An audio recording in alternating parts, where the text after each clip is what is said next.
Picture this. A young Japanese naval officer stands in a prison camp somewhere in the American heartland.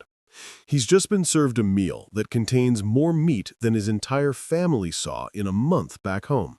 There are fresh vegetables, hot coffee, butter, bread that's still warm. He stares at the tray, and then he begins to weep. Not from gratitude, from psychological collapse. Because everything he was taught about the American enemy, every single thing, was a lie. And now he doesn't know who he is anymore. Between 1941 and 1945, roughly 5,000 Japanese soldiers would experience something unprecedented in military history.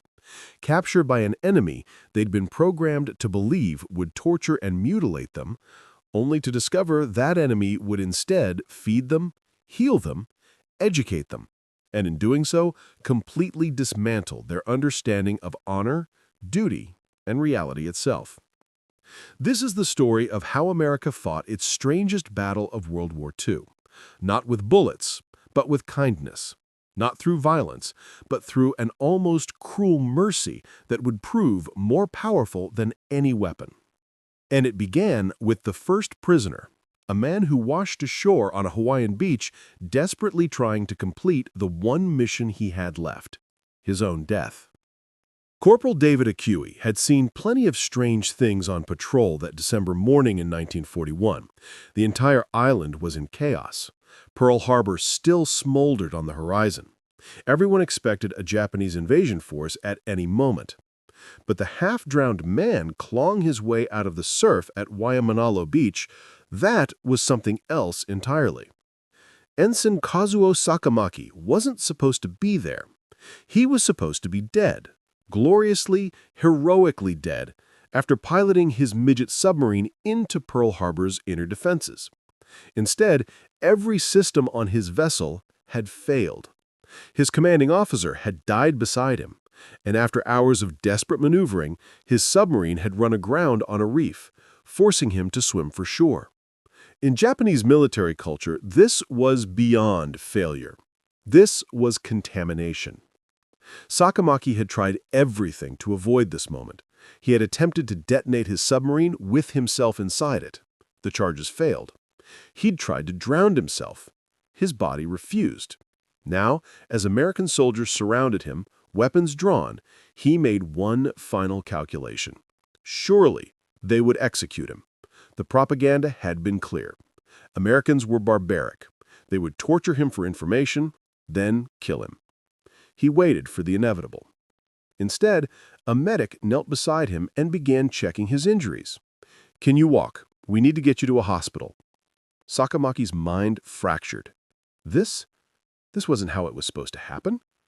To understand what happened next, you need to understand just how deeply Japanese soldiers were indoctrinated.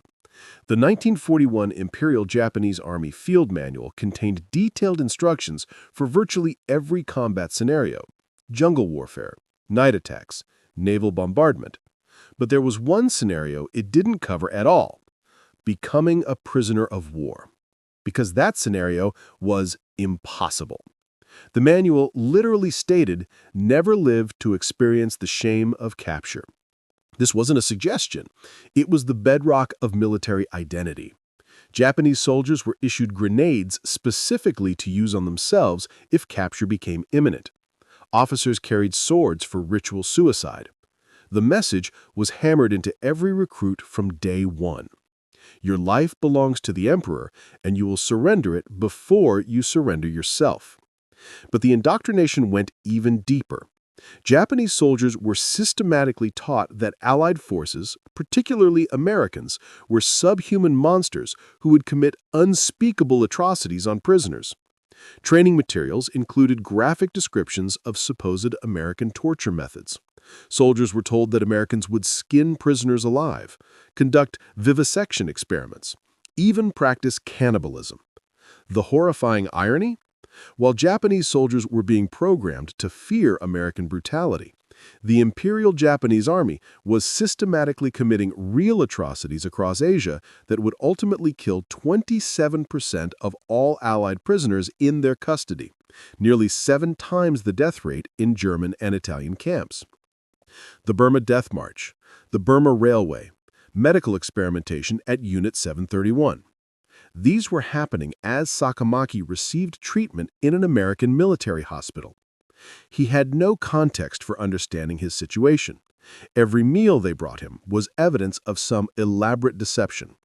Every kind word from medical staff was obviously manipulation before the torture began. When guards posted outside his room to prevent escape, he interpreted this as them preparing for his interrogation. When they asked him questions about his health and comfort, he gave them his name and serial number and begged them to allow him to commit suicide. The Americans refused. That refusal was more disorienting than any torture could have been. By March 1942, American forces had captured enough Japanese soldiers to require dedicated POW facilities. Sakamaki and a handful of other prisoners were loaded on a train bound for Camp McCoy, Wisconsin, a sprawling military installation being converted to house enemy combatants.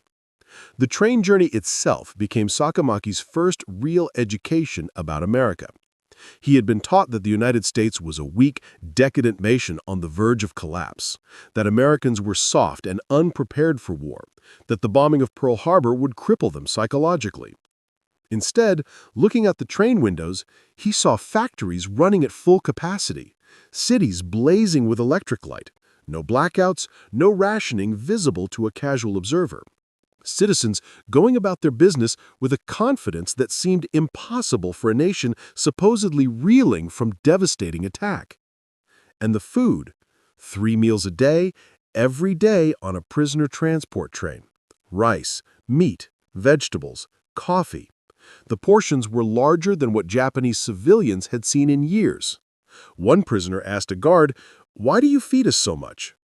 The guard was confused by the question. "Geneva Convention says we gotta feed you the same as our own soldiers. You want seconds?" Geneva Convention. Most of the Japanese prisoners had never heard of it. Those who had dismissed it as Western weakness, a set of rules that would never apply in real war. Camp McCoy, when they arrived, shattered the last remnants of their expectations. Camp McCoy sprawled across 60,000 acres of Wisconsin countryside, an area larger than many Japanese prefectures. The sheer scale of it was the first shock. America had so much land, they could dedicate areas the size of small cities just to housing prisoners. But it was the conditions inside that truly devastated the Japanese POWs psychologically. Each barracks housed 50 men in individual bunks, not straw mats on the floor, but actual beds with mattresses, sheets, and warm blankets.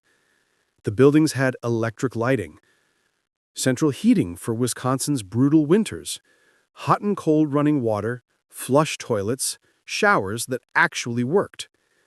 For soldiers who'd been living in caves and dugouts across the Pacific, eating spoiled rice and fighting over scraps, this was incomprehensible luxury. The camp hospital was fully equipped with modern medical technology, X-ray machines, surgical equipment, adequate supplies of medications, including the revolutionary new antibiotic, penicillin. Japanese doctors among the prisoners were given access to medical journals and allowed to continue practicing medicine on their fellow POWs. But nothing challenged their worldview more directly than the food.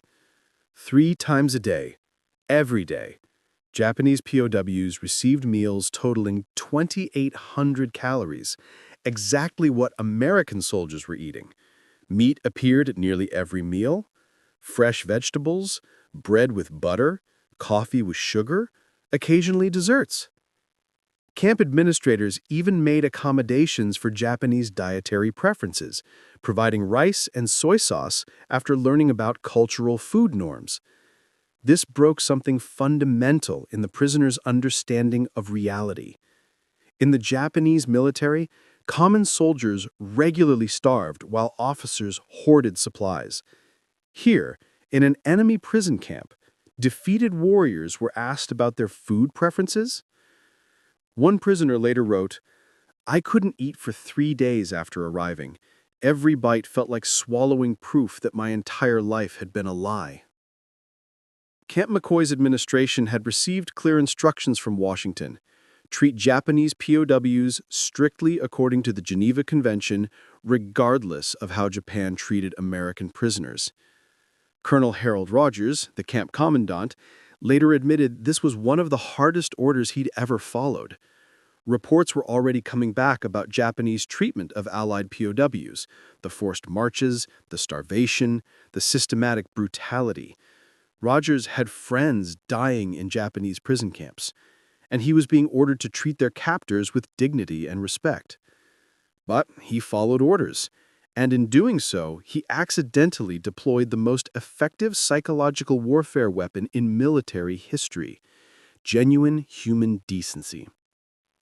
The Japanese POWs were permitted, encouraged even, to practice their religion. A Buddhist shrine was established within the camp compound, complete with incense provided by American Christian organizations. The YMCA supplied materials for Buddhist worship. Think about that for a moment. American Christians were providing resources so that enemy soldiers could practice a different religion. The prisoners were allowed to write letters home through the International Red Cross. Most refused initially.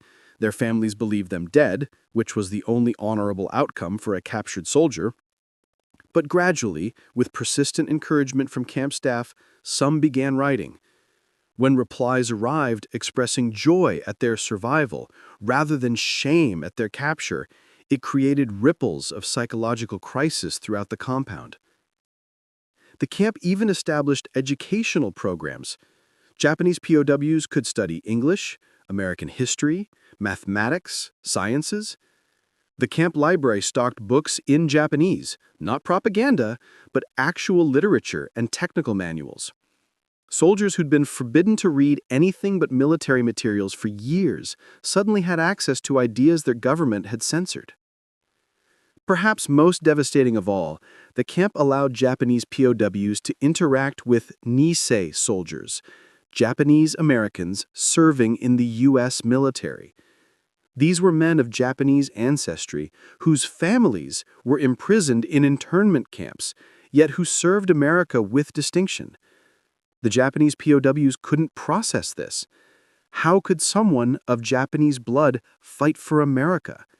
How could they not feel loyalty to the emperor? The Nisei existence contradicted fundamental assumptions about racial destiny and national identity. Camp McCoy held prisoners from multiple nations, Germans, Italians, and Japanese, in separate compounds. This proximity created an unexpected comparative psychology experiment. The German POWs moved freely within their compounds, organized elaborate soccer leagues, staged theatrical productions, published camp newspapers in German, and generally treated captivity as an unfortunate but temporary inconvenience. They wrote letters home frequently. They made plans for post-war life. They showed no visible shame about their prisoner status. Japanese POWs watched this through the fences with complete bewilderment. Germans surrendered without apparent dishonor. They accepted prisoner status as a normal military outcome. Their culture didn't seem to punish them for survival. This casual acceptance of defeat without suicidal ideation was completely alien to Japanese military psychology. Carefully supervised sporting competitions between compounds brought the groups into limited contact. Japanese prisoners discovered that in Western military culture, becoming a POW was considered unfortunate but not shameful. Soldiers were expected to survive if possible, to resist escape if practical, but not to die rather than surrender. This revelation was earthquake-level disruptive. One Japanese prisoner later recalled, "Watching the Germans laugh and play soccer made me realize that perhaps the shame I felt wasn't universal truth. Maybe it was just programming." By summer 1944, severe labor shortages in American agriculture led to POW work programs. Japanese prisoners were assigned to farms across Wisconsin, Michigan, and Iowa. This created another series of reality-shattering revelations. First, they were paid for their labor. Not much, 80 cents per day, but they were paid, the same rate as German and Italian prisoners. In the Japanese military, soldiers received virtually no pay and were expected to serve without compensation. Now enemy prisoners were being paid for farm work. Second, American agricultural abundance was almost offensive in its excess. Single-family farms in Wisconsin produced more food than entire Japanese villages. The machinery was decades ahead of Japanese technology. Tractors, mechanical harvesters, electric milking machines, automated irrigation systems. One American farmer could do the work of 50 Japanese peasants. Third, and perhaps most disturbing of all, American farmers treated them like human beings. Many of these farmers had sons fighting in the Pacific. They knew Japanese forces were killing Americans, yet they shared lunch with Japanese POWs, taught them farming techniques, sometimes in violation of fraternization rules, invited them to family dinners. One prisoner worked on a farm where the owner's son had been killed at Guadalcanal. He expected hatred. Instead, the farmer taught him how to operate a tractor and asked about his family back in Japan. "My son died doing his duty," the farmer said. "You're doing yours by surviving. No shame in that." The prisoner wept that night, unable to articulate why kindness from the father of a man his countrymen had killed was more devastating than any punishment. December 1944 brought something no Japanese POW was prepared for: Christmas in an American military camp. Church groups, civic organizations, and individual families sent packages to Camp McCoy, including packages specifically for Japanese prisoners who didn't celebrate Christmas and followed Buddhist or Shinto traditions. Every Japanese POW received gifts: cigarettes, candy, toiletries, hand-knitted scarves, warm socks. The packages included cards, many written by American children, expressing hopes for peace and the prisoners' safe return to their families. The Christmas dinner defied comprehension. Turkey, ham, stuffing, mashed potatoes, gravy, cranberry sauce, multiple types of pie. The quantities of food would have fed a Japanese family for weeks. Some prisoners attended Christmas services in the camp chapel out of curiosity. They heard Christian chaplains pray for peace, for all soldiers' safe return home, including Japanese soldiers. They heard prayers for enemy families suffering from the war. This enemy praying for enemy well-being violated every assumption about warfare and hatred. One prisoner later wrote, "I understood then that I had spent my entire life preparing to fight an enemy that didn't actually exist. The Americans I'd been taught to hate were fictional. These real Americans were something I had no training to understand." August 6, 1945. American newspapers available in the camp library reported something impossible. A single bomb had destroyed Hiroshima. The Japanese prisoners' first reaction was disbelief. This had to be propaganda. No weapon could obliterate an entire city in one explosion.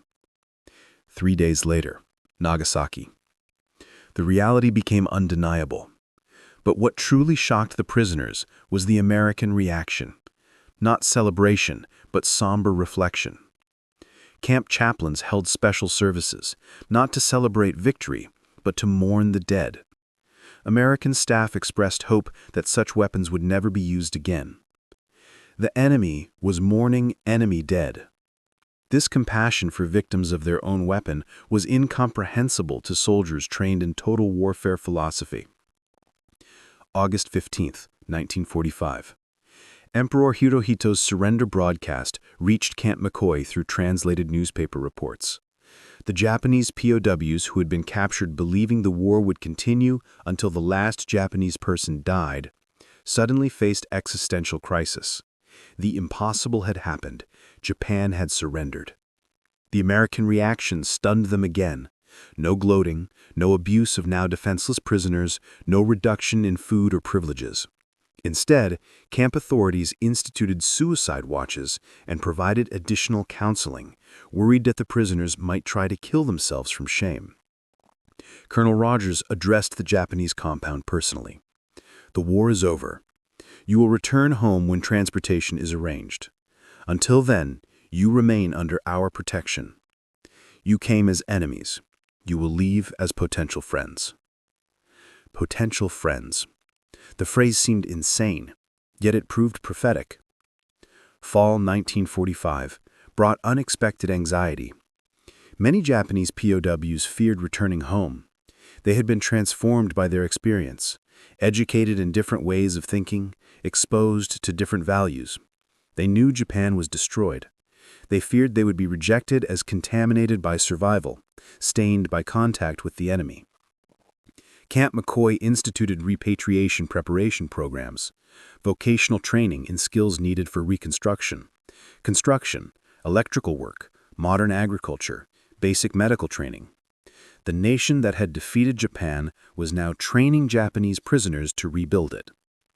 Each prisoner received surplus clothing, shoes, and supplies for their journey home. They were given money, funds from their former enemy, to help start new lives. The journey home began in December 1945. Japanese POWs traveled by train to West Coast ports, then by ship to Japan. The cross-country train journey became their farewell to American abundance, cities converting from war production to consumer goods, farms preparing for peacetime harvests, families reuniting. At San Francisco, they boarded ships alongside American occupation troops heading to the same destination, former enemies traveling together to rebuild Japan from opposite perspectives. The Pacific crossing took 2 weeks. Japanese POWs spent the time preparing for a homeland they knew was devastated. Many wrote letters to American friends, farmers they'd worked for, teachers who'd educated them, even guards who'd shown kindness. These letters, preserved in various archives, reveal profound psychological changes. January 1946, Yokohama Harbor. The returning POWs encountered a homeland more devastated than their worst fears. Cities were ash. Populations were starving. American occupation forces controlled everything. The POWs, healthy and well-fed from American camps, stood out starkly against skeletal survivors. The reception was mixed. Some families welcomed them with joy, others with shame. Some military authorities, even in defeat, told returned POWs they should commit suicide to cleanse their dishonor. But American occupation authorities recognized the value of POWs who understood American culture. Many were employed as interpreters and advisors. Their English skills, understanding of American customs, and lack of militant hostility made them invaluable. Returned POWs became cultural bridges during occupation. They could explain American intentions to suspicious Japanese communities. They could translate not just language, but cultural concepts. Many rose to prominence in post-war Japan, precisely because they understood the occupier's mindset. Kazuo Sakamaki, the first prisoner, exemplified this trajectory. He joined Toyota Motor Corporation, using his English and American understanding to help build Japan's automotive export industry.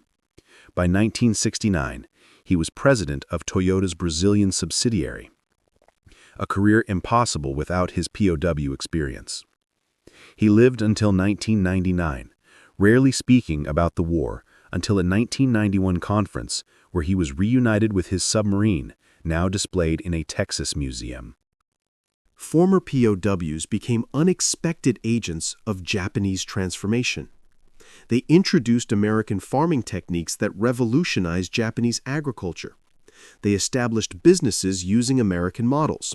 They taught English and Western customs. They advised government ministries on democratic reforms. Most importantly, they testified that Americans were not the demons of wartime propaganda, but potential partners in peace. The educational opportunities POWs experienced influenced Japan's post-war education revolution. The camp library experiences influenced Japan's new press freedom.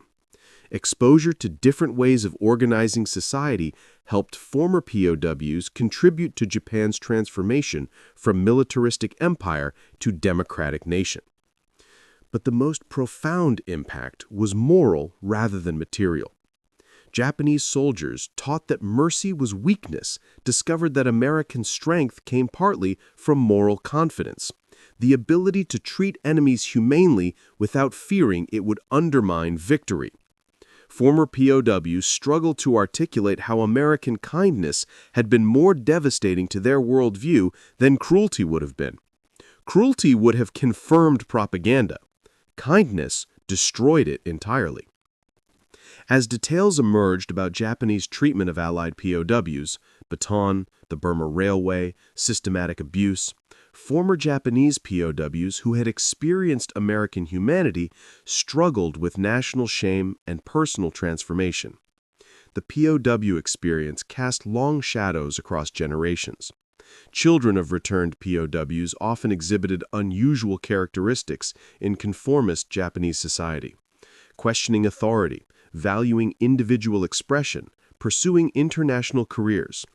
These second-generation effects suggested deep psychological changes in their fathers.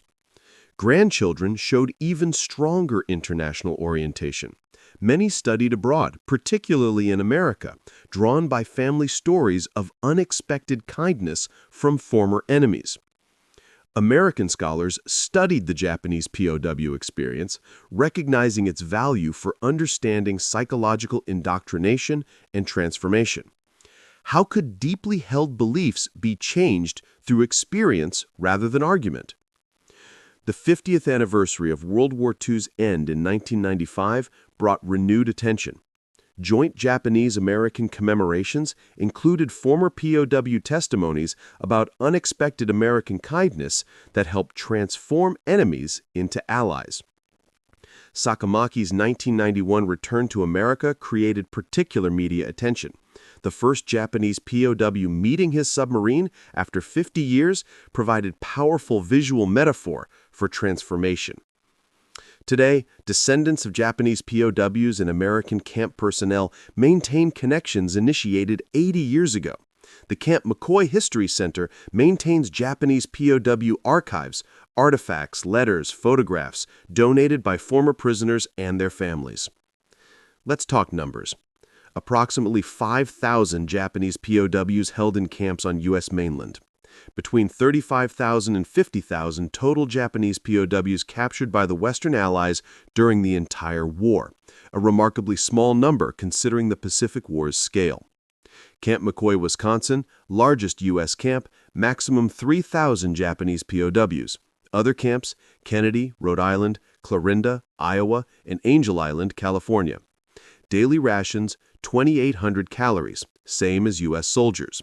POW wages, 80 cents per day for agricultural labor.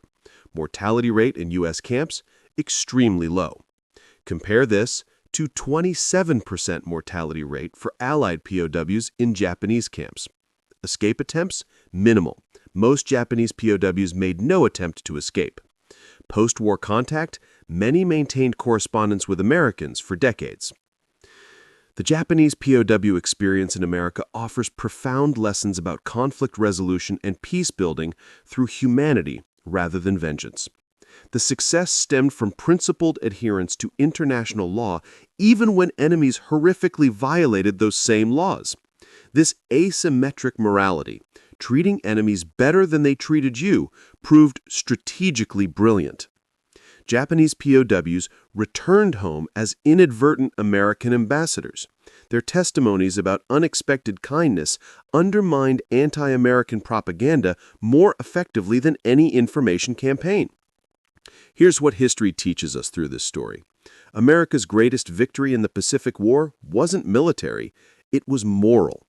By treating Japanese POWs with unexpected kindness, America conquered not just Japanese military forces, but won something deeper, proving that democratic values could transform even the most indoctrinated enemies.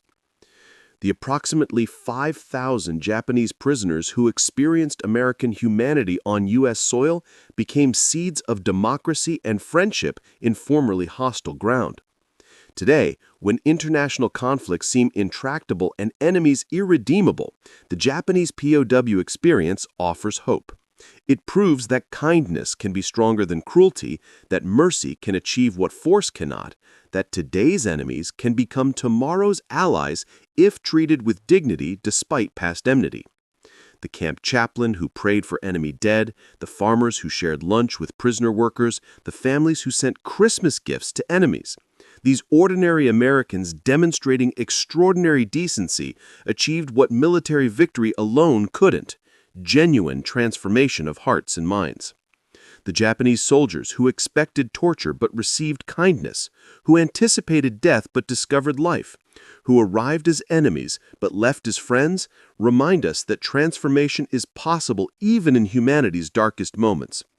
Their journey from attacking Pearl Harbor to rebuilding Japan with American assistance demonstrates that cycles of vengeance can be broken through principled humanity. In the end, the story of Japanese POWs in America isn't really about war at all. It's about what happens when we choose to see our enemies as human beings. It's about the radical, dangerous, transformative power of treating people with dignity even when they don't deserve it. It's about mercy as a weapon more powerful than any bomb. And it's about ordinary people, guards, farmers, nurses, teachers, who proved that kindness can win wars that violence cannot. The legacy continues in every Japanese-American business partnership, educational exchange, and strategic alliance. The kindness shown to prisoners 80 years ago created human connections that transcended wartime hatred and built bridges between former enemies that strengthen with each passing generation. This proves that humanity's best qualities can emerge even in war's worst moments, and that sometimes the most devastating weapon we can deploy against an enemy is refusing to become the monster they were taught to fear.